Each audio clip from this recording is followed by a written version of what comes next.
ஓம் சாந்தி. நாம இன்னைக்கு பார்க்க போறது கர்மா பிலாசபிய பற்றி நம்ம பார்க்க போறோம். கர்மத்தினுடைய விளைவை பற்றி நம்ம பார்க்க போறோம்.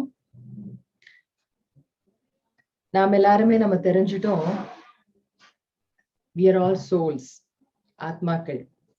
நாம இந்த சரீரத்துல நம்ம வந்து இந்த பிறவிங்கிறது எடுத்திருக்கோம். சோ நம்ம ஏன் இந்த உடலை எடுத்திருக்கோம், ஏன் நம்ம இந்த குடும்பத்துல வந்து நம்ம பிறந்திருக்கோம், ஏன் வந்து ஒருத்தங்க அழகா இருக்காங்க, ஒருத்தங்க அழகா இல்ல, ஏன் சில பேர் வந்து ரொம்ப சீக்கிரமா அவ்வளவு ஒரு செல்வந்தர்கள் ஆயிடுறாங்க, ஃபேமஸ் ஆயிடுறாங்க, ஒரு சில பேர் வந்து ரொம்ப ஏழையாவே இருக்காங்க, சாப்பிடுறதுக்கு கூட வழி இல்லாம இருக்காங்க.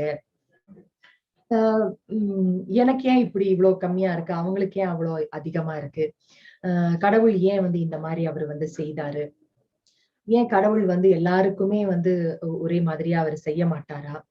இப்படி பலவிதமான ஒரு கேள்விகள், ஏன் இந்த வேற்றுமைகள், why this differences, அப்படின்னு எல்லாம் வந்து ஒரு கேள்வி பலருடைய மனசுலயும் வருது. அந்த கேள்விகளுக்கான பதில் எல்லாமே எதுல அடங்கி இருக்கு அப்படின்னா, ஒரு ஆன்மீக உண்மையில அடங்கி இருக்கு. அதைத்தான் நம்ம சொல்றோம் லா ஆஃப் கர்மா, கர்மா பிலாசபி, கர்மத்தினுடைய தத்துவம் அப்படின்னு நம்ம வந்து சொல்றோம்.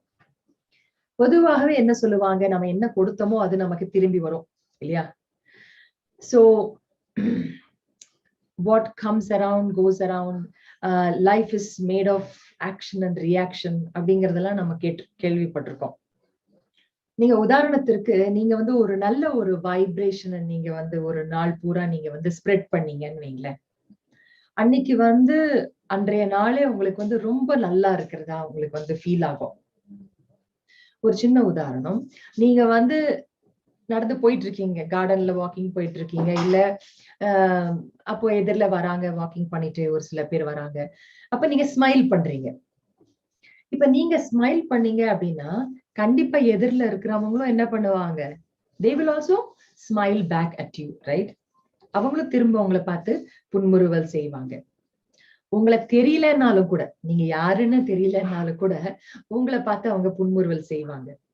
சோ நீங்க ஒரு நாளினுடைய ஒரு டெய்லி ரொட்டீன்ல நீங்க கொஞ்சம் செக் பண்ணி பாருங்க, எவ்வளவு தூரம் நீங்க வந்து மற்றவங்களுக்கு ஒரு குட்டியாவது ஹாப்பினஸ் கொடுத்திருக்கீங்க இந்த மாதிரி ஒரு ஸ்மைல் மூலமாவது.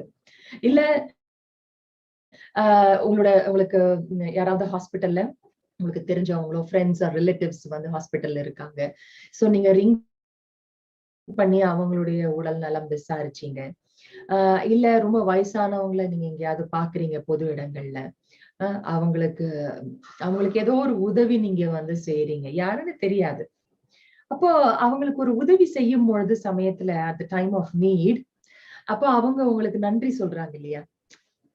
சோ அவங்க வாயால நன்றி சொல்லனாலும் அவங்க கண்களால அவங்க அந்த ஒரு நன்றி உணர்வை தெரிவிப்பாங்க, ஸ்மைல் பண்ணுவாங்க, சைகை கொடுக்குறாங்க.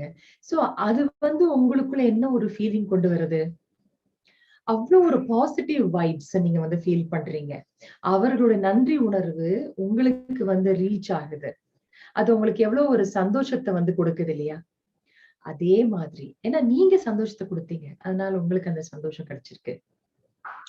அதே மாதிரி அதுக்கு கான்ட்ரரியா நீங்க வந்து ரொம்ப சிடுசிடுன்னு உங்க முகத்தை வந்து வச்சுட்டு எரிச்சலோட அப்படியே நீங்க இருந்தீங்கன்னு வைங்க, உங்க வீட்லயே ஆகட்டும் இல்ல ஒர்க் பிளேஸ்லயே ஆகட்டும், அப்போ சேம் பிரின்சிபிள் தான். நீங்க ஸ்மைல் பண்ணும்போது அவங்க திரும்பி ஸ்மைல் பண்ணாங்க, நீங்க சிடுசிடுன்னு இருக்கும்போது நீங்க உங்க முகம் சுருங்கி இருக்கும் போது உங்களை பாக்குறவங்க முகமும் அப்படியே சுருங்கி போயிடும். சேம் பிரின்சிபிள் தான். So how we feel about ourselves, how we feel about our looks, இல்ல how we feel about our situations and opportunities, நம்ம எப்படி ஃபீல் பண்றோம், that will reverberate again and again. அதனுடைய அலைகளை நம்ம வந்து திரும்ப திரும்ப நம்ம பரப்பிட்டே இருக்கோம், அதுவேதான் நமக்கு திரும்பியும் வந்து வரும். நாம தான் வந்து நல்ல இசையை நம்ம வந்து வாசிக்கணும், நம்முடைய எண்ணங்கள் நம்முடைய உணர்வுகள்ல, அப்ப நல்ல இசையை நாம திரும்பி கேட்க முடியும். சோ இங்க கர்மா அப்படின்னா என்ன? மனித வாழ்க்கைன்னு எடுத்துட்டா ஹியூமன் லைஃப்ங்கிறது வந்து என்ன?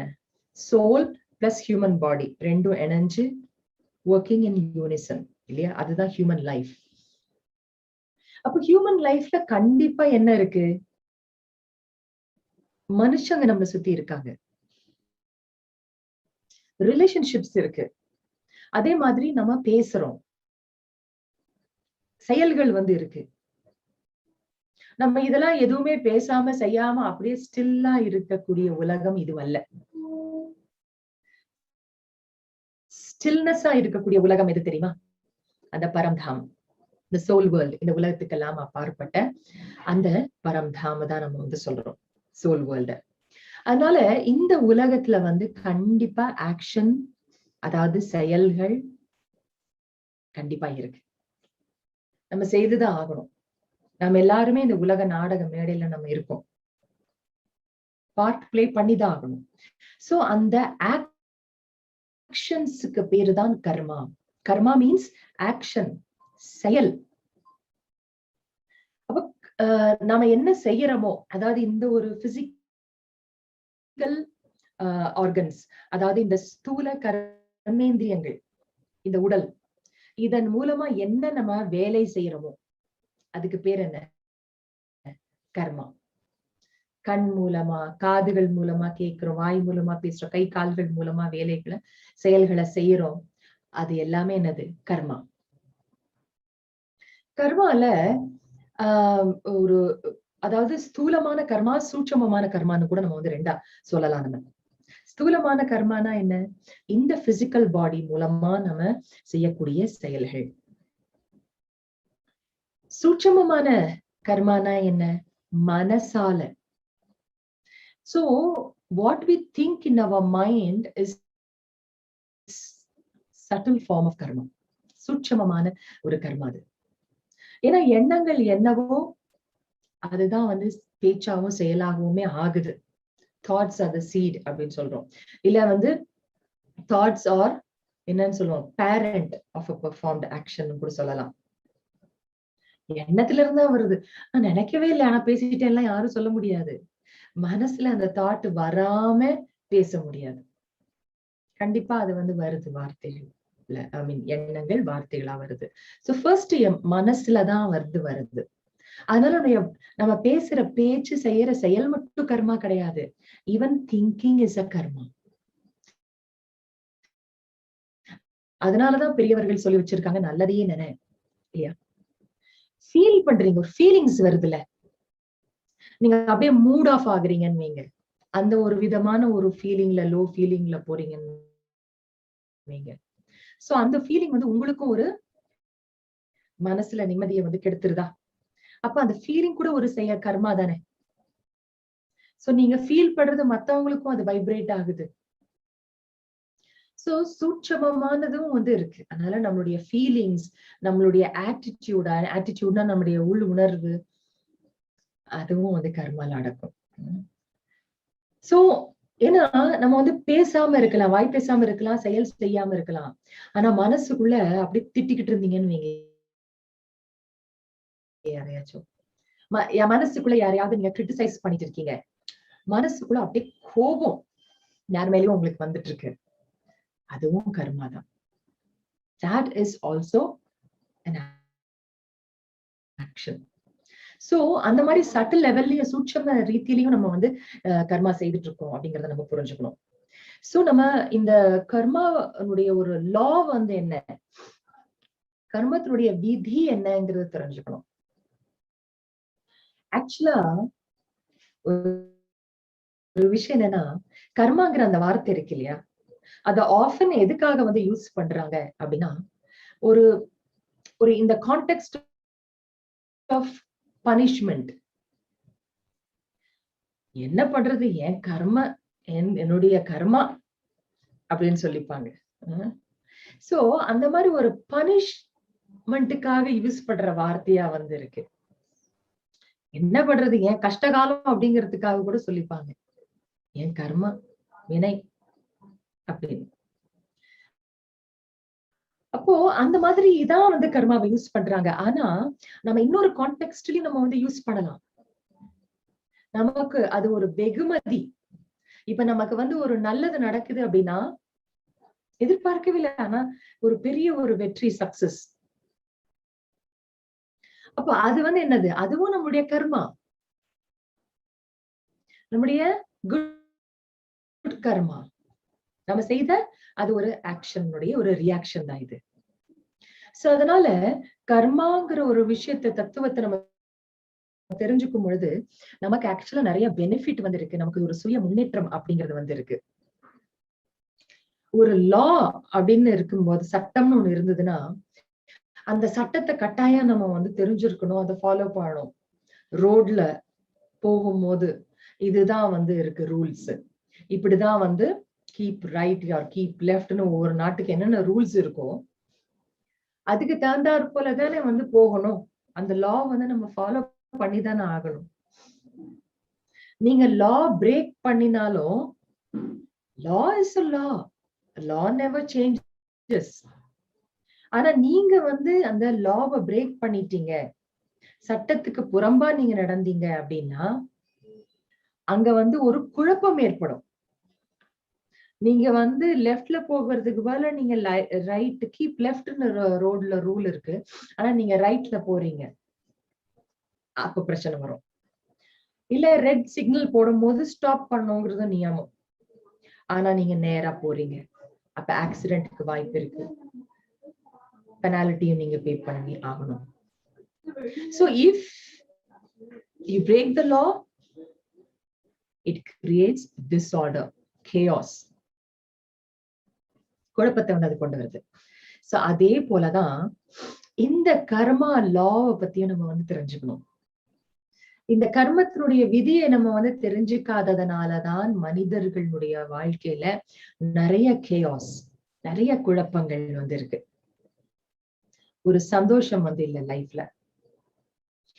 சோ நம்ம இந்த லா என்னங்கறத தெரிஞ்சுக்கணும். இந்த லா வந்து எவ்வளவு இம்பார்ட்டன்ட்ங்கிறத நம்ம வந்து புரிஞ்சு அதை வந்து நம்ம அக்செப்ட் பண்ணணும். அதை நம்ம ஃபாலோ பண்ணணும் நம்ம.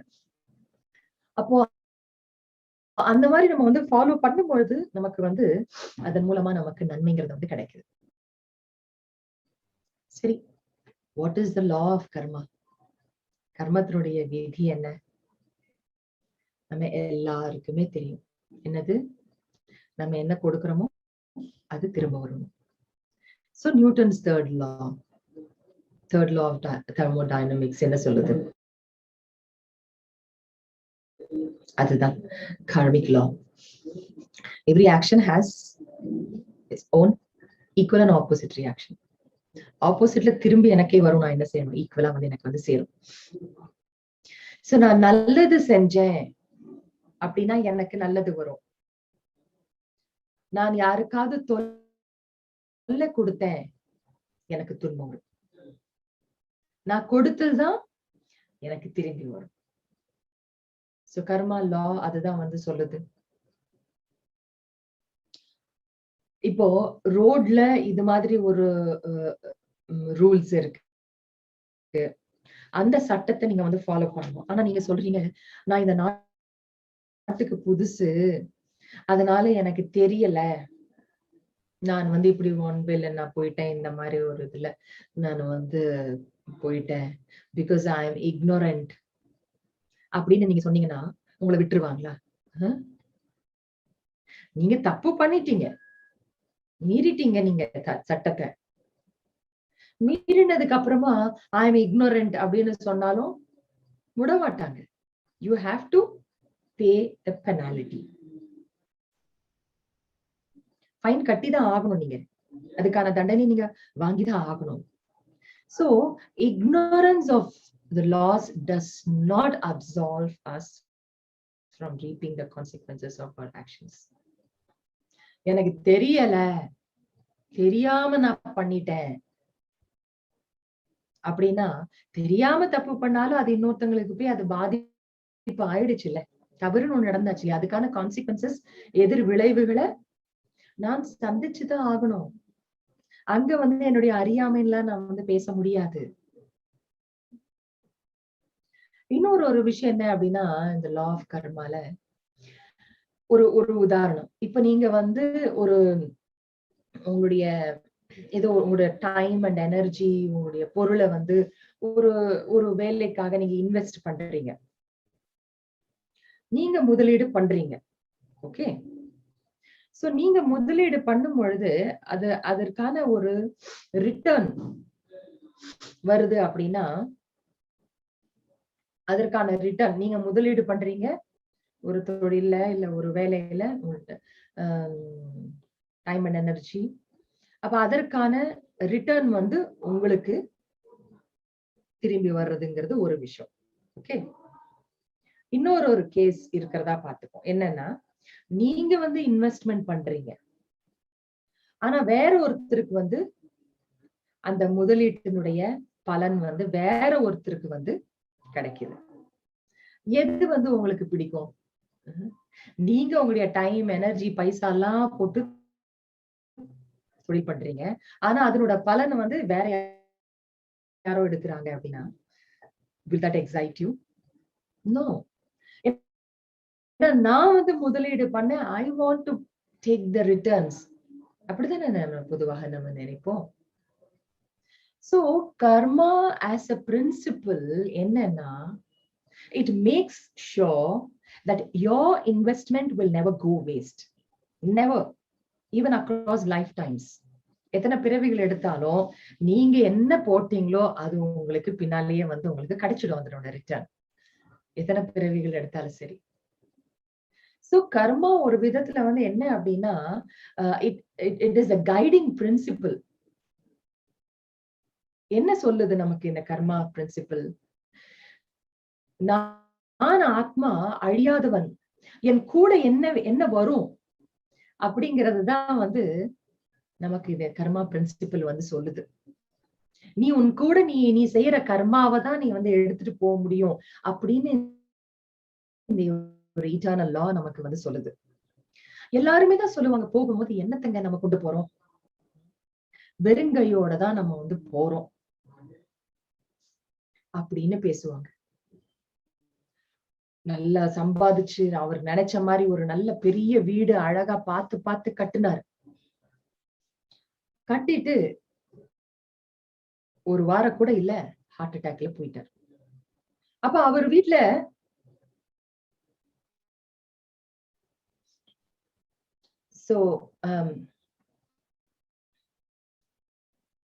என்னோட வாய்ஸ் சரியா இல்லையா?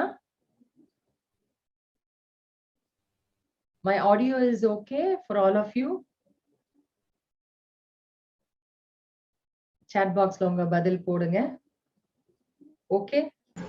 Okay sister, okay தான். Okay.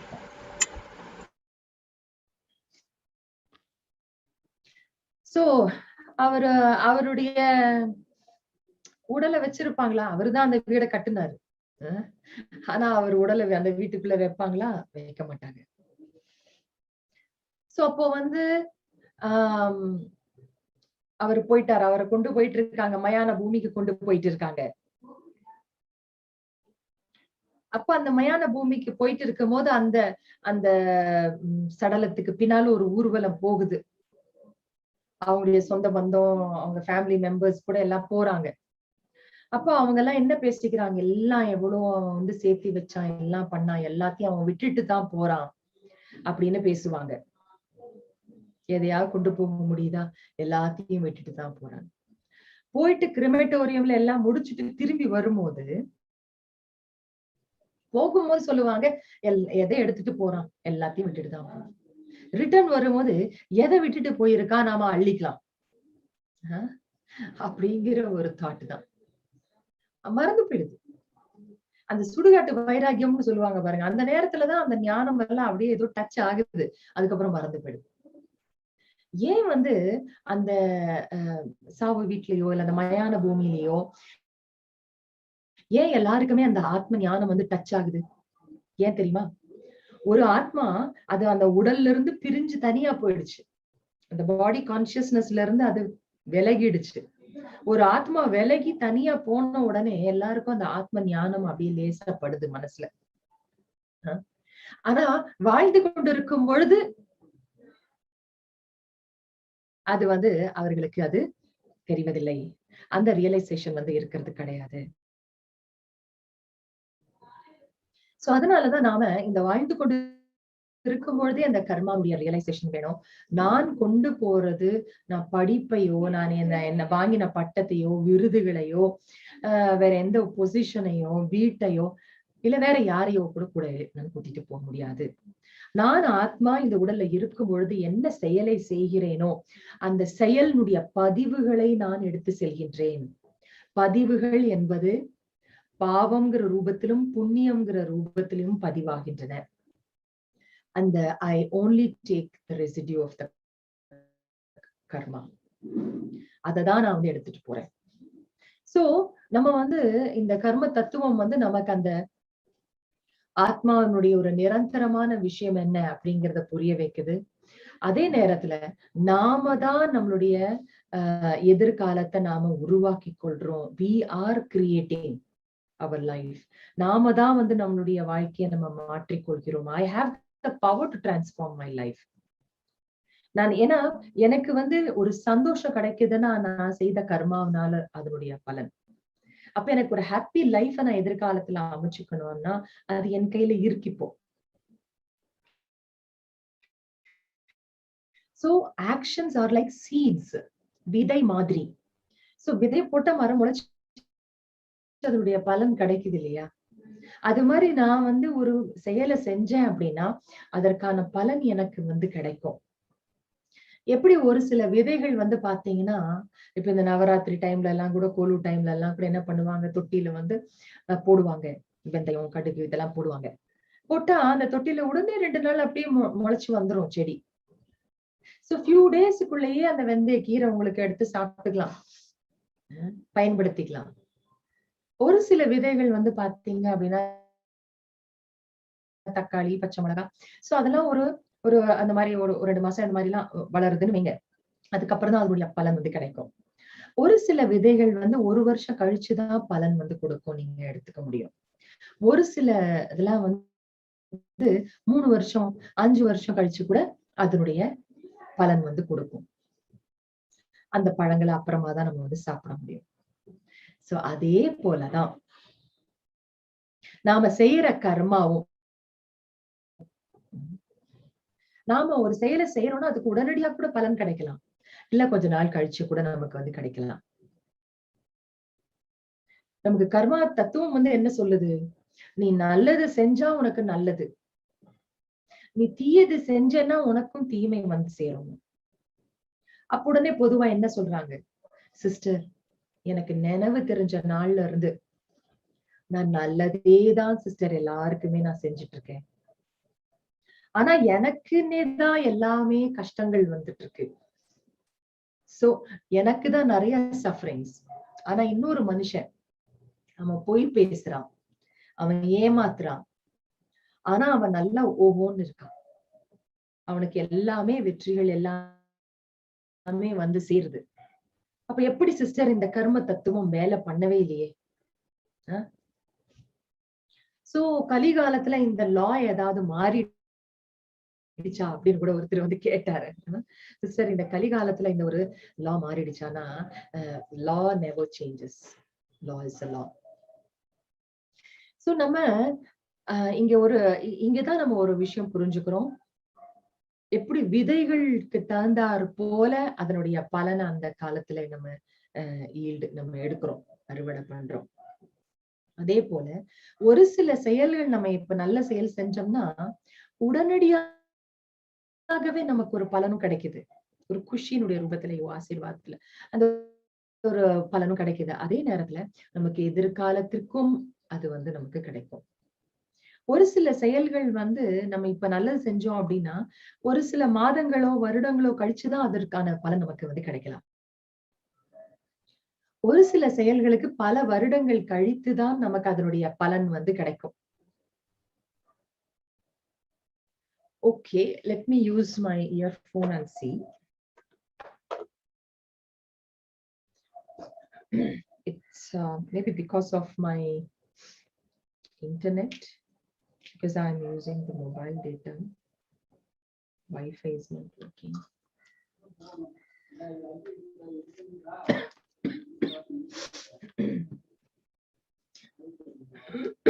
You let me know if my audio is okay.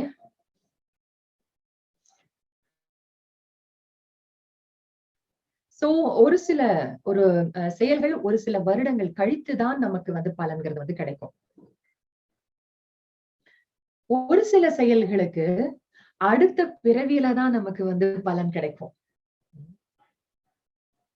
ஒரு சில செயல்களுக்கு ஒரு சில பிறவிகள் கழித்து கூட நமக்கு அதனுடைய பலன் வந்து கிடைக்கலாம்.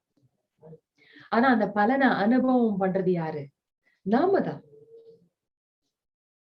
நான் செய்தேன், அதற்கான பலனை நான் தான் அனுபவம் பண்ணுவேன். I, the soul, is the one who is experiencing the happiness or sorrow, not the body. No, body is the medium. உடல் ஒரு ஆதாரமா இருக்கலாம், ஆனா அத உணர்றது யாரு, எக்ஸ்பீரியன்ஸ் பண்றது யாருன்னா சோல்.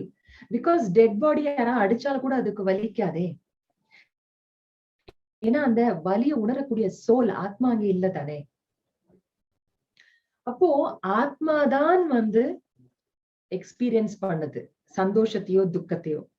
அப்படி இருக்கும்போது எந்த உடல்ல இருந்தா என்ன, எந்த பிறவியா இருந்தா என்ன, same soul is going to experience. ஆகவேதான் நம்ம சொல்றோம், நாம செய்யற கர்மா மேல நம்ம வந்து அட்டென்ஷன்ங்கிறது நம்ம வைக்கணும். ஏன்னா நாம அதை விட்டு தப்பிச்செல்லாம் போகவே முடியாது. சில பேர் இந்த உலகத்துல வந்து ரொம்ப துக்கம், கடன் தொல்லை, அந்த தொல்லை, இந்த பிரச்சனை, இல்ல உடல்ல தீராத வியாதி, இந்த துக்கத்துல இருந்தெல்லாம் எனக்கு விடுதலை வேணும் அப்படின்னு சில பேர் என்ன பண்றாங்க, சூசைட் பண்ணிக்கிறாங்க. ஆத்மா வலுக்கட்டாயமா இந்த உடலை விட்டு தானே வெளியில போகுது. அப்படி போக கூடாது. அது எவ்வளவு காலம் இருக்கணுமோ, பை நேச்சர்ஸ் லா எவ்வளவு காலம் இருக்கணுமோ இருந்து தானா அது போகணும். ஆனா வலுக்கட்டாயமா உடலை விட்டு ஆத்மாவை கிளப்ப வச்சா, சூசைடு பண்ணா, அது துக்கத்துல இருந்து அது மீண்டுடுமா? இது கூட என்னன்னா, இதெல்லாம் ஒரு அறியாமை, கர்ம தத்துவத்தினுடைய ஒரு அறியாமை. அப்படி யாருமே வந்து கர்மத்தினுடைய ஒரு இதுல இருந்து தப்பிச்செல்லாம் போக முடியாது. சூசைட் பண்ணிக்கிட்டா அவங்களுக்கு துக்கம் எல்லாம் போயிடுமா? ஒரு பெரிய ஒரு உண்மை என்ன தெரியுங்களா, சூசைடு எந்த ஒரு வேதனையில இருந்து அவங்க வந்து விலகிறதுக்காக சூசைட் பண்ணிக்கிறாங்களோ, அந்த வேதனையை விட பன்மடங்கு வேதனைய அந்த சூசைட் பண்ண ஆத்மா அனுபவிக்கும். தேவையா? உடலை விட்டு அடுத்த நொடியே அந்த வேதனை ஸ்டார்ட் ஆயிடும். நம்ம ஏன் தான் இந்த உடலை விட்டோமோ அப்படின்னு அது ரொம்ப ரிப்பெண்ட் பண்ணும். திரும்பி அந்த உடலுக்குள்ள வர்றதுக்கெல்லாம் முயற்சி பண்ணும். ஆனா அந்த உடல் லாயக்கற்றதா ஆகியிருக்கும். பிறகு அலைஞ்சிட்டே இருக்க வேண்டியதுதான் வேதனையில. அப்போ நம்ம, அதாவது கொலை அப்படிங்கிறது வந்து என்ன, ஒரு பாவ செயல் தானே. கொலை என்பது பாவம். அந்த பாவ செயலுக்கு தண்டனைங்கிறது வந்து இருக்கு. தற்கொலைங்கிறது வந்து மகா பாவம். கொலை பாவம், தற்கொலை வந்து மகா பாவம். அப்ப பாவத்துக்கு தண்டனை இருக்கும் போது மகா பாவத்துக்கு மகா தண்டனை. தாங்கவே முடியாது. அது தெரிஞ்சா யாருக்கும் சூசைடல் தாட் கூட வராது. சோ நம்ம அது நம்முடைய செயல், நம்முடைய கர்மாவுடைய அந்த தத்துவத்தை நம்ம புரிஞ்சுக்கணும். நம்ம கஷ்டங்கள் வருதா, அது நாம் ஏதோ பிறவியில செஞ்ச பாஸ்ட் கர்மா. அதை நம்ம ஃபேஸ் பண்ணிதான் அதை நம்ம வந்து கழிச்சாகணும். நம்ம அப்படி யாரும் எஸ்கேப் பண்ண முடியாது. அதே நேரத்துல கடவுளும் வந்து நம்முடைய அந்த நமக்கு ஒரு கர்ம, நம்ம செய்த பாவ செயல் நெகட்டிவ் கர்மானால நமக்கு நம்ம அனுபவிக்க வேண்டி இருக்குன்னு அந்த கான்சிக்வன்சஸ், அதையெல்லாம் அவர் வந்து ஸ்டாப் எல்லாம் அவர் பண்ண மாட்டார். அவர் ஏன் லால வந்து அவர் இன்டர்ஃபியர் பண்ணுவாரு? பண்ண மாட்டார். God will never do that. அப்படி அவர் வந்து பண்றதா இருந்தா இந்த உலகத்துல இருக்கிற எல்லா சோல்ஸுக்குமே அவர் பண்ணணும்.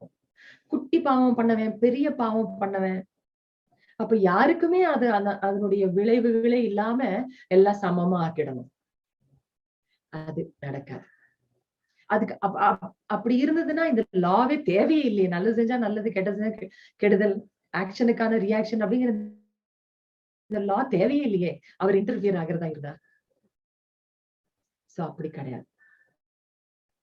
சோ ஒண்ணு வந்து தெரிஞ்சுக்கணும். பிரச்சனை, துக்கம், கஷ்டம்னு வரும்போது மனிதர்கள் என்ன செய்யறாங்கன்னா, உடனே கடவுள் மேல பழிய போட்டுறாங்க. ஏன்? கர்மா லா தெரியல.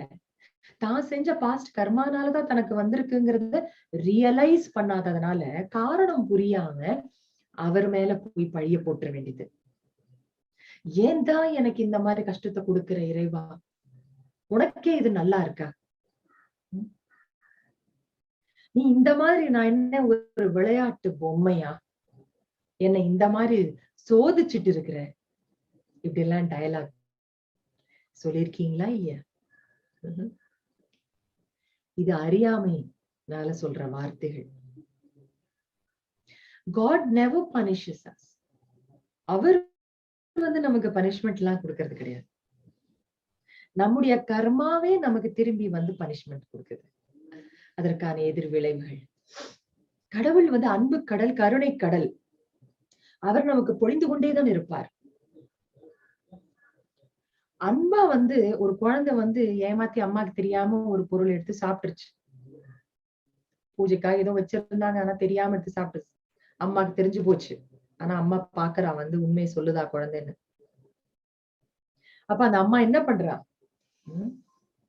நல்ல புத்திசாலியான, அன்பான குழந்தையினுடைய ஒரு நல்ல ஒரு முன்னேற்றத்தையும் நல்ல மனத்தில் கொண்ட ஒரு அம்மா என்ன செய்வா? உடனே போய் குழந்தைய வந்து அரவணைச்சு, என் குழந்தை வந்து ரொம்ப நல்ல குழந்தை தெரியுமா அப்படின்னு வந்து பெருமையா பேசுவான். என் குழந்தை வந்து ரொம்ப உண்மையா இருக்கும். நான் என்னோட குழந்தை மேல ரொம்ப நம்பிக்கை வச்சிருக்கேன். என்கிட்ட என்னைக்குமே உண்மையாதான் இருக்கும். இப்படிலாம் சொன்னா அந்த அந்த அந்த பொருளை திருடின குழந்தைக்கு எப்படி இருக்கும் மனசுக்கு? மனசு அப்படியே கூனி குறுகி நான் இனிமேல் தப்பு பண்ண மாட்டேன். எங்க அம்மா என்னை எவ்வளவு அன்பு வச்சிருக்கா, என் மேல எவ்வளவு நம்பிக்கையோட இருக்கா. So I will never do this mistake again feel பண்ணும். அப்ப என்ன ஆகும்? There will be a transformation இல்ல அந்த குழந்தைக்குள்ள. போட்டு அடிச்சா என்ன ஆகும்? குழந்தை அதுக்குள்ள கோபம் வரும். ஒவ்வொருத்தருக்கும் ஈகோ இருக்குல்ல. இன்னும் தப்பு அதிகம் பண்ணும். ஏன்னா அதுக்கு வந்து ஒரு அத புரிஞ்சுட்டதா அது ஃபீல் பண்ணாது. ஆனா எப்போ வந்து அந்த அன்பு கொடுக்கும் போது என்ன புரிஞ்சுக்கிறதுக்குன்னு இருக்காங்க அம்மா அப்படின்னு என்ன பண்ணும்? உடனே ஒரு மாற்றம்ங்கிறது வந்து வரும். சோ ஆகவே கடவுள் வந்து அப்பேற்பட்டவர். நமக்கு அன்பை பொழுது நம்முடைய தவற உணர வைக்கக்கூடியவர் தானே வழியா அவர் பனிஷ்மெண்ட் கொடுக்கறது இல்ல. சோ ரிவார்ட் ஆர் பனிஷ்மெண்ட் நாம செய்த பாஸ்ட் கர்மானாலதான். சோ அப்படி நம்ம வந்து நம்ம பார்க்கும்போது அப்ப நம்ம மனுஷ ஆத்மாக்கள் நம்ம மனித பிறவி நம்ம எடுத்துதான் ஆகணும்.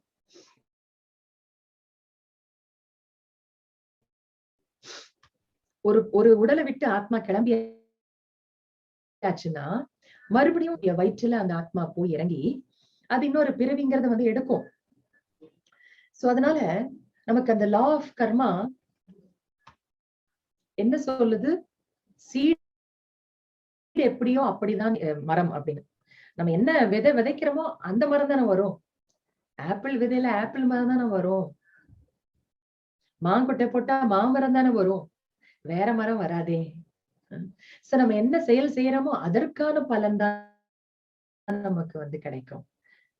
நம்ம வந்து கெடுதல் பண்ணிட்டு எனக்கு நல்லதுதான் நடக்கணும்னு நான் எதிர்பார்த்தேன்னா, ஒருத்தருக்கு துன்பம் கொடுத்துட்டு எனக்கு நல்லதுதான் எனக்கு வாழ்க்கையில் நடக்கணும்னா that's not possible. நீங்க வந்து கோபமும் வெறுப்பும் ஒருத்தவங்களுக்கு மேல நீங்க வச்சுட்டு உங்களுக்கு லைஃப்ல வந்து பீஸ் அண்ட் ஹாப்பினஸ் வேணும்னா கிடைக்குமா? Just think about it. Negative இமோஷன்ஸை நீங்க உங்க மனசுல கொண்டு வந்துட்டு பாசிட்டிவா உங்க லைஃப் இருக்கணும்னு நீங்க நினைச்சீங்கன்னா will that be possible? Never. நீங்க என்ன சீடோ அதுதான் உங்களுக்கு மரமா கிடைக்கும். நம்ம வந்து இந்த ரீபர்த் நம்ம அடுத்தடுத்து பிறவி எடுக்கிறதுக்கான ஒரு காரணமே நம்ம கர்மத்தினுடைய விளைவுகளை நம்ம வந்து அனுபவிக்கிறதுக்காக தான், நல்லதும் கெட்டதும். சோ ஏன்னா ஆத்மா என்னைக்குமே அழியாதது. அப்போ ஒரு உடலை விட்டதுன்னா இன்னொரு உடல்ல போய் அது வந்து பிறவி எடுக்குது. மனுஷ ஆத்மா மனுஷனாதான் பிறவி எடுக்கும். வேற எந்த ஒரு ஜீவராசியாகவும் வந்து மனுஷ ஆத்மா வந்து பிறவி எடுக்காது. ஒரு மனித ஆத்மா மனித உடலை விட்டுதுன்னா மறுபடியும் போய் ஒரு மனித குழந்தையாதான் பிறக்கும். ஒரு ஆணாகவோ பெண்ணாகவோ. பூச்சி, பறவை, மிருகம் எல்லாம் பிறக்காது. பூச்சி செத்து போச்சுன்னா அது பூச்சியா பிறக்கும். பறவை செத்துதுன்னா அது பறவையா பிறக்கும். மனிதன் உடலை விட்டுதுன்னா அந்த ஆத்மா மறுபடியும் மனித பிறவிதான் வந்து எடுக்கும். ஏன்னா நம்ம பார்த்தபடி மாங்கொட்டையில மாம்பழத்தினுடைய தன்மை குணங்கள் தானே பதிஞ்சிருக்கு. அப்ப அதை வெளிப்படுத்துறதுக்காக மாமரம் தான் அது வரும். அததான் வெளிப்படுத்தும். அதே போல மனுஷ ஆத்மால மனிதனுடைய குணங்கள், குணாதிசயங்கள், சுபாவ சம்ஸ்காரங்கள் தான் பதிஞ்சிருக்கு. அப்ப அதை வெளிப்படுத்துறதுக்காக மீண்டும் மனித பிறவிதான் எடுத்தாகணும். வேற நாட்டுல வேணா போய் பிறக்கலாம். வேற ஒரு கம்யூனிட்டி, வேற ஒரு ரிலிஜன், வேற ஒரு மதம், வேற ஒரு ஜெண்டர்ல எப்படி வேணாலும். ஆனா மனித பிறவிதான் நம்ம வந்து எடுப்போம். ஏன்னா எல்லா உயிரினங்களையும் விட நோபலஸ்ட் கிரியேச்சர்னு சொல்ல போனா மனித பிறவிதான். ஏன்னா மனிதனுக்கு தான் வந்து 6 அறிவு இருக்கு. அந்த 6வது அறிவுங்கிறது வந்து என்ன? பகுத்தறிவு அப்படின்னு நம்ம வந்து சொல்றோம். புரிஞ்சு உணர்ந்த கூடிய தன்மை. சிரிக்கிறதே மனுஷன் தானே. ஏன்னா தெரிஞ்சு சிரிக்கிறான் இல்ல, சந்தோஷமா எல்லாத்தையும் ரசிச்சு ஆகான்னு அவன் வந்து ரசிக்கக்கூடிய தன்மை அவனுக்கு இருக்கு. அதே மாதிரி தலையில அடிச்சுட்டு அழறதும், புரிஞ்சு உணர்ந்த அழறதும் மனுஷன் தான். அப்படி இருக்கும் பொழுது அந்த அந்த பகுத்தறிவுனாலதான் மனுஷன் வந்து சரி இவன் ஏழையா இருக்கான், இவனுக்கு ஏதோ உதவி செய்வோம், நல்லது செய்வோம் அப்படின்னு நல்லது பண்ணி அவங்களுக்கு ஒரு சந்தோஷத்தை கொடுத்து புண்ணியத்தை சேர்த்துக்கிறான். அதே பகுத்தறிவு இருக்கிறதுனாலதான் இவங்கிட்ட இருந்து அவங்ககிட்ட இருந்து எப்படி பைசா போடுக்கலாம், அபகரிக்கலாம் அப்படின்னு பாவ செயலும் செய்யறான். சோ பாவ புண்ணியம் மனுஷ ஆத்மாக்களுக்கு.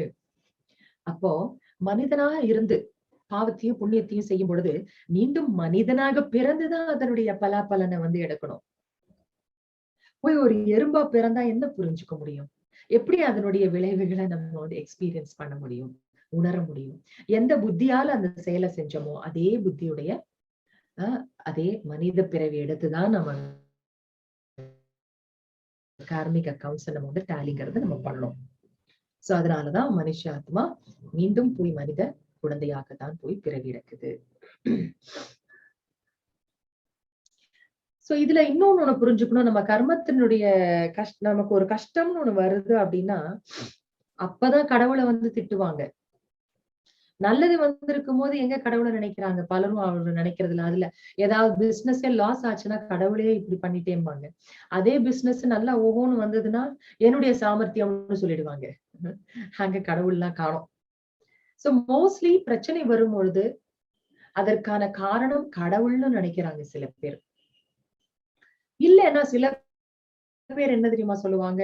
என் தலைவிதி அப்படி இருக்கு அப்படின்னு சொல்லிப்பாங்க. இல்ல இந்த வாஸ்து இப்படி இருக்கு, இந்த ஒரு ஜோசியத்துல இப்படி இருக்கு, அதனாலதான் இந்த மாதிரி ஆச்சு.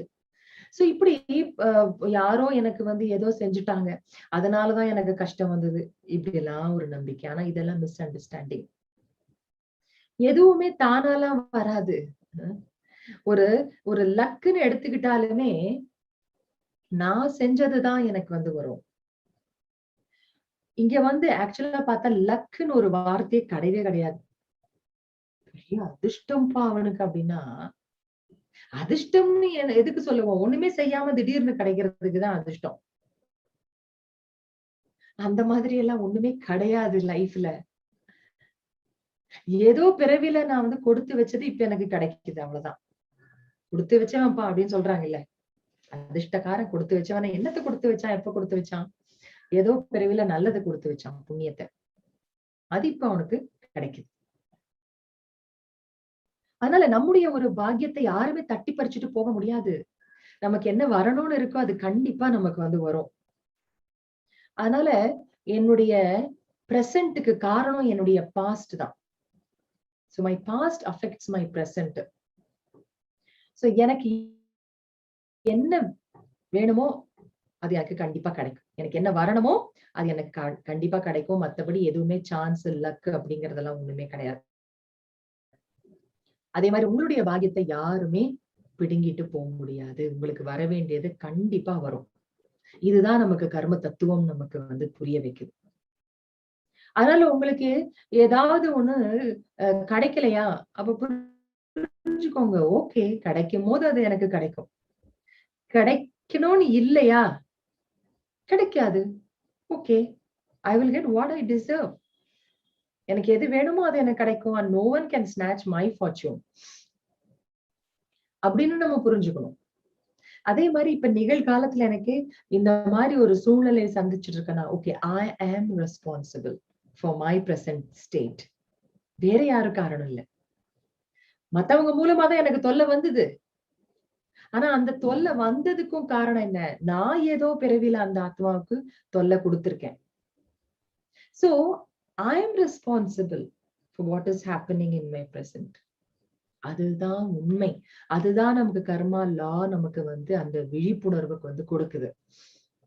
ஆனால் நமக்கு கஷ்டம் வரும்போது கடவுளே எனக்கு ஏன்தான் இப்படி அப்படின்னு எல்லாம் கேள்வியே இப்ப நம்ம கேட்க கூடாது. பிரச்சனைன்னு வந்ததுன்னா உடனே நம்ம என்ன புரிஞ்சுக்கணும்? ஓகே, என்னுடைய கார்மிக் அக்கவுண்ட் ஏதோ பாஸ்ட் கர்மா, பாஸ்ட் ஜென்மத்தோடது, அதனால எனக்கு இந்த பிரச்சனை வந்திருக்கு.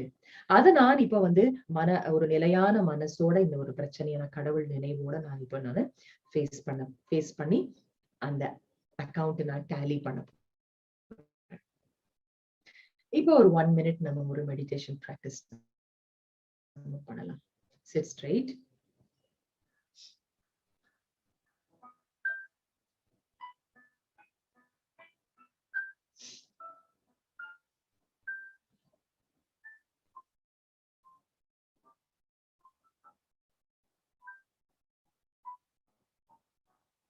நான் ஓய்வாக அமர்ந்து கொண்டிருக்கின்றேன்.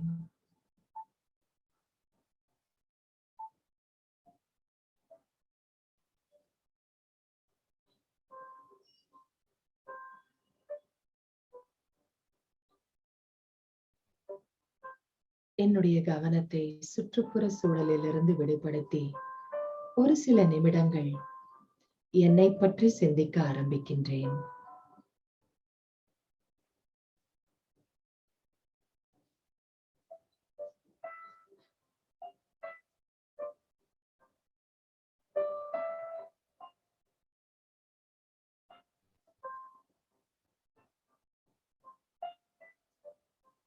நான் ஒரு அதி சூட்சமமான ஆத்மா. புருவ மத்தியில் சிறிய ஒளிச்சுடராக மின்னிக் கொண்டிருக்கின்றேன்.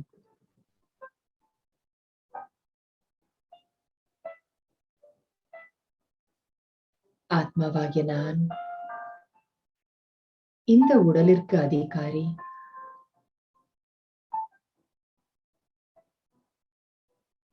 என்னுடைய எண்ணம், பேச்சு, செயலிற்கு நானே அதிகாரி.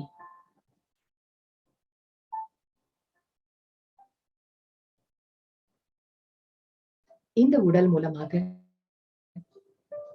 என்ன காரியங்களை நான் செய்கின்றேனோ அதற்கு பொறுப்பாளன் நானே.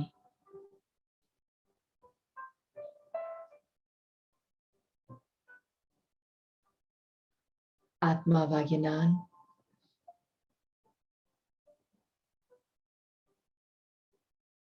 என்னுடைய எண்ணம், சொல், செயல் மூலமாக என்னுடைய உண்மையான குணங்களான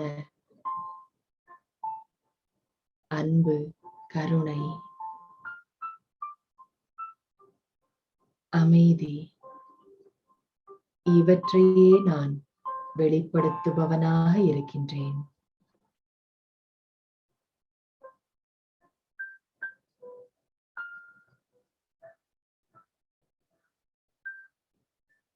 அப்பொழுது இந்த நிகழ்காலமும் எனக்கு மகிழ்ச்சியை கொடுக்கும். என்னுடைய எதிர்காலமும் நன்றாக இருக்கும்.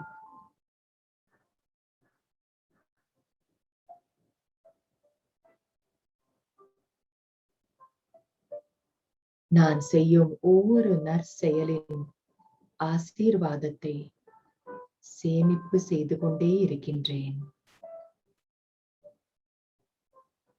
அழியாத சேமிப்பு, என் கூடவே வரும் சேமிப்பு.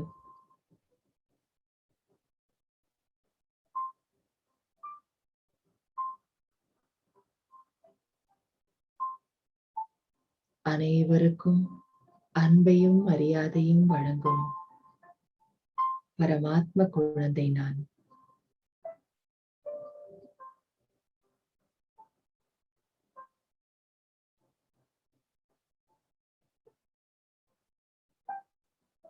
ஓம் சாந்தி.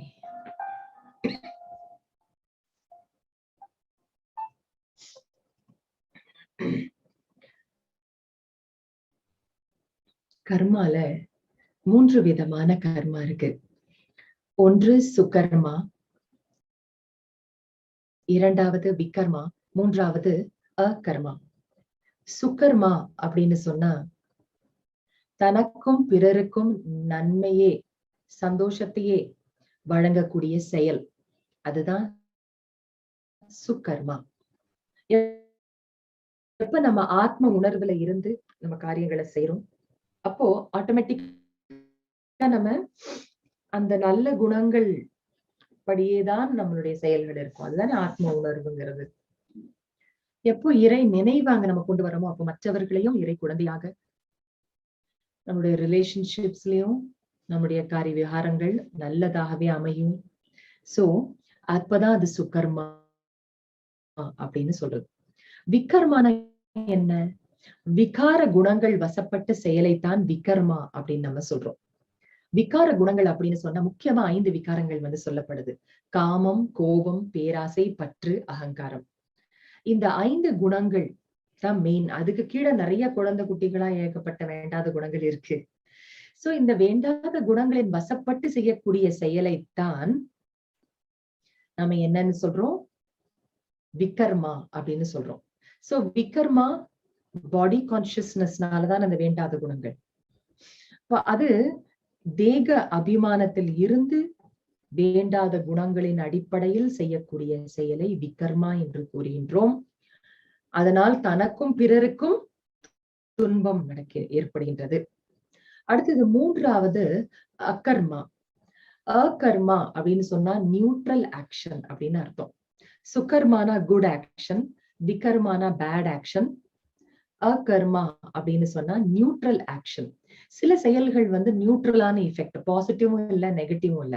சாப்பிடுறீங்க, தூங்குறீங்க, நடந்து போறீங்க, அப்போ பெருசா ஒன்னும் பாசிட்டிவ் நெகட்டிவ் இல்ல. அப்ப அத அகர்மா அப்படின்னு தான் நம்ம நியூட்ரல் ஆக்ஷன் அப்படின்னு தான் சொல்ல முடியும். ஆனா ஒரு விஷயம் பாத்தீங்கன்னா, இந்த கலியுகத்துல இந்த கலியுகத்துல நியூட்ரல் ஆக்ஷனே இருக்குன்னே சொல்ல முடியாது. ஏன்னா மனுஷன் சாப்பிட்டாலும் போனாலும் வந்தாலும் அவனுடைய சிந்தனையில நிறைய நெகட்டிவிட்டி இருக்கு. Because we see that thought is also a karma, an action. So அப்ப இந்த கலிகாலத்துல நம்ம பார்க்க போனா விகர்மா தான் அதிகமா இருக்கு. சோ நம்ம இப்போ விகர்மாவை ஸ்டாப் பண்ணணும், சுகர்மாவை நாம இன்க்ரீஸ் நம்ம பண்ணணும். சோ அது நம்ம கையில தான் இருக்கு. சோ நம்முடைய தலைவிதி நம்ம கையில தான் இருக்கு. அப்படின்னா கைரேக ஜோசியம் பார்த்து நம்ம தலைவிதியை தெரிஞ்சுக்கிறதுன்னு அர்த்தம் இல்ல. நம்ம கையில தான் இருக்கு. என்னது? அதாவது ஒரு டைம்ல 2 விஷயம் நடக்குது. என்னதுன்னா, நம்ம பிரசன்ட்லயே நம்ம 2 விஷயம் நம்ம செய்யறோம். நம்ம பாஸ்ட் கர்மா நம்ம என்ன செய்தோமோ அதனுடைய பலனை நாம இப்ப பிரசன்ட்ல அனுபவிக்கிறோம். ஓகே. மேலும் இந்த பிரசன்ட்ல நாம இப்போ ஒரு செயலை செய்யறோம். அதுதான் நமக்கு எதிர்காலத்துல பலனை கொடுக்க போகுது. சோ இப்ப பிரசன்ட்ல நாம சாப்பிடுற பழம் பாஸ்ட் நம்ம விதைச்ச விதை. அதையும் இப்ப சாப்பிடுறோம். அதே நேரத்துல இப்பவும் நம்ம விதைக்கிறோம். அப்பதான் நம்ம எதிர்காலத்துல நம்ம அந்த பழத்தை நம்ம சாப்பிட முடியும். ஆகவே இந்த நிகழ்காலம் ரொம்ப ரொம்ப முக்கியமானது. நான் பழத்தையும் சாப்பிடணும், அதே நேரத்துல எதிர்காலத்துக்காக நானு நல்ல விதையையும் நான் வந்து விதைக்கணும். அது என் கையில தான் வந்து இருக்கு. சோ இங்க பழத்தை சாப்பிடுறதுனா என்ன? நமக்கு வாழ்க்கையில நல்லது நடக்கும் போது அது சந்தோஷமா நம்ம வந்து ஃபேஸ் பண்ணி நம்ம நம்ம அதை ஃபேஸ் பண்றோம், அதனுடைய மகிழ்ச்சியை எடுக்கிறோம். ஆனா அதே நேரத்துல எனக்கு இப்படி எனக்கு வெற்றி கிடைச்சிருக்குன்னு அகங்காரத்துல வந்து நான் இப்ப வேண்டாத விதையை போட்டுறக்கூடாது. அப்ப அது எனக்கு எதிர்காலத்துல தொல்லையை கொடுக்கும். சோ அப்போ எனக்கு ஒண்ணு நடக்குதுன்னா அது நம்ம பாஸ்ட் ஓகே, நான் பாஸ்ட் செஞ்சதுக்கு அது எனக்கு பலன் கிடைச்சிருக்கு. இனிமேலும் நான் நல்லதே பண்ணும், அப்ப நான் எதிர்காலத்துல நல்ல பலன் எனக்கு கிடைக்கும். அப்படி நம்ம வந்து பார்க்கணும். அதே போலதான் துன்பம் வந்தது அப்படின்னு சொன்னா, ஓகே நான் பாஸ்ட் ஏதோ ஒரு பிறவில நான் வந்து ஏதோ நெகட்டிவ் கர்மானுடைய விதை விதைச்சதுனால எனக்கு இந்த தொல்லை வந்திருக்கு. ஓகே இந்த பிரச்சனையை நான் ஃபேஸ் பண்ணி நான் அதை வந்து அந்த கான்சிக்வன்சஸ் நான் எடுத்துக்கிறேன். ஃபேஸ் பண்றதுதான் வேணும். ஃபேஸ் பண்றதுன்னா என்ன? ஃபேஸ் பண்ணிட்டு தான் இருக்கோம் எல்லாருமே பிரச்சனைகளை. பண்ணலன்னு சொல்ல வரல. ஆனா அக்செப்ட் பண்ணணும். அப்பதான் நமக்கு வந்து அந்த கார்மிக் அக்கவுண்ட் வந்து டேலி ஆகும். ஏன்டா இப்படி பிரச்சனை வருதோ, எனக்கு தான் இப்படி வருது அப்படின்னு அழுது புலம்பி இன்னும் வீக் ஆகி கோபப்பட்டு எரிச்சல் பட்டு யாருனாலும் நமக்கு தொல்லை வந்ததோ அவங்க மேலேயும் இன்னும் வந்து கோபப்பட்டு சத்தம் போட்டு அப்போ என்ன ஆகுது? கணக்கு கழியறது இல்ல. கணக்கு வந்து இன்னமுமே ஆட் ஆயிட்டு தான் போகுதுன்னு சொல்லலாம். ஒரு உதாரணத்துக்கு பாத்தீங்கன்னா, இப்ப வந்து போன பிறவியில நான் வந்து ஒருத்தரை திட்டிட்டேன். ரொம்ப கடும் சொல். அதனால அவங்க வந்து ரொம்ப ஹர்ட் ஆயிட்டாங்க. உதாரணத்துக்கு சொல்றேன். அப்போ இந்த பிறவியில அந்த நபர் வந்து என்ன திட்டுறாரு. அப்ப என்ன ஆகுது? நான் கொடுத்தது அவரு திருப்பி ரிட்டர்ன் கொடுக்கிறார். அப்ப டேலி ஆகுது தானே. செஞ்சதுக்கு எனக்கு பலன் வந்து டேலி ஆகுது. ஆனா நான் இந்த பிறவில என்ன பண்றேன்? திருப்பி அவரை வந்து திட்டிடுறேன். அவரு திட்டுறத பார்த்து. அப்ப என்ன ஆயிடுது? ஆல்ரெடி 1 + 1 ஆயிடுது. 1 + 1 2 ஆயிடுதுங்க. இன்கிரீஸ் பண்ணி விட்டுறேன் நானு. கழிக்கிறது இல்ல. அப்ப எப்ப நம்ம வந்து கார்மிக் அக்கவுண்ட்ஸ் நம்ம வந்து கழிக்க முடியும் அப்படின்னு சொன்னா, when I accept. நமக்குள்ள இந்த அக்செப்டன்ஸ்ங்கிற குணம் தான் நம்மளுக்கு வந்து அக்கவுண்ட்ஸ வந்து டேலி பண்ண வைக்கும். சரி ஏதோ பண்ணதுனால வந்திருக்கு ஓகே அப்படின்னு நான் பொறுமையா இருக்கிறது. அந்த பொறுமைங்கிற குணம் தான் நமக்கு வந்து அக்கவுண்ட வந்து டேலி பண்ண வைக்கும். நம்ம அவங்க மேல நம்ம வந்து நமக்கு தொல்லை கொடுத்தவங்க தான். ஆனா அவங்க மேல நாம திருப்பி அவங்களுக்கு துன்பம் கொடுக்கறது இல்ல. அப்ப என்ன ஆயிடுது? டேலி ஆயிடுது. இன்னொன்னு பாருங்க ஒரு பெனிஃபிட். உங்களுக்கு தொல்லை தான் கொடுத்தாங்க அவங்க. நீங்க அதை அக்செப்ட் பண்ணிட்டு நீங்க அமைதியா இருக்கீங்க. மனசுக்குள்ள அதை புரிஞ்சுக்கிட்டு அமைதியா இருக்கீங்க. அப்புறம் அவங்களுக்காக நல்ல எண்ணமே வைக்கிறீங்க. அப்ப என்ன ஆயிடுது? கெடுதல் உங்களுக்கு பண்றாங்க. ஆனா நீங்க அவங்களுக்கு திருப்பி அமைதியாவும் இருக்கீங்க. அதுக்கப்புறமா நல்லதும் பண்றீங்க. அப்ப என்ன ஆயிடுது? நீங்க நல்ல கர்மா செய்றீங்க. அப்போ உங்களுக்கு புண்ணிய கணக்கு சேமிப்பாயிடுது. ஒரு பக்கம் நெகட்டிவ் அக்கவுண்ட் கழிஞ்சிருது. இன்னொரு பக்கம் புண்ணிய கணக்கு சேமிப்பாயிடுது. பாவம் கழியுது, புண்ணியம் சேருது. 2 வேலை நடக்குது பிரசன்ட்ல. சோ நமக்கு இந்த கர்மா ரியலைசேஷன் இருக்கணும். கர்மத்துடைய கணக்கு. நமக்கு அந்த ஸ்கூல்ல, காலேஜ்ல அந்த கணக்கு நமக்கு தெரியுதோ தெரியலையோ, வாழ்க்கையில இந்த கர்ம கணக்கு வந்து நல்லா தெரிஞ்சிருக்கணும். ஃபார்முலா கரெக்டா அப்ளை பண்ணிட்டீங்கன்னா 100க்கு 100 மார்க். இல்லன்னா போச்சு. சோ கர்மா லா வந்து நம்ம இவ்வாறுதான் நம்ம வந்து புரிந்து கொள்றோம். சோ நிகழ்காலத்துல நம்ம கவனமானால்தான் நம்ம வைக்கணுங்கிறது. சோ நம்மளுடைய அவுட்கம் நாம செய்யற செயலுக்கு வந்து நல்ல விளைவா இல்ல தீய விளைவாங்கிறது எப்படி நம்ம வந்து ஜட்ஜ் எதனுடைய ஆதாரத்துல இருக்கு அப்படின்னா, நம்முடைய இன்டென்ஷனுடைய ஆதாரத்துல. ஒண்ணு செயல். அதே நேரத்துல எந்த இன்டென்ஷனோட எந்த உள்நோக்கத்தோட அந்த செயலை செய்யறீங்க, அதை வச்சுதான் அது வந்து எவ்வளவு தூரம் அது பாசிட்டிவ் அக்கவுண்ட்ல எவ்வளவு தூரம் அது நெகட்டிவ் அக்கவுண்ட்ங்கிறதே முடிவாகுது. ஆடைதான் அன்னதானம் எல்லாம் கூட பண்ணலாம். ஆனா எனக்கு பேரு புகழும் வரணும் அப்படிங்கிறதுக்காக நான் அன்னதானம் பண்ணேன்னு வைங்க. அப்ப என்னுடைய இன்டென்ஷன் வந்து என்ன? இல்ல. நல்லா இல்லையே. உயர்ந்ததா இல்லையே. அங்க செல்ஃபிஷ்னஸ் இருக்கே. அப்ப என்னுடைய இன்டென்ஷன் வந்து சரியில்ல. ஆனா என்னுடைய ஆக்ஷன் என்னவோ நல்ல ஆக்ஷன் தான்.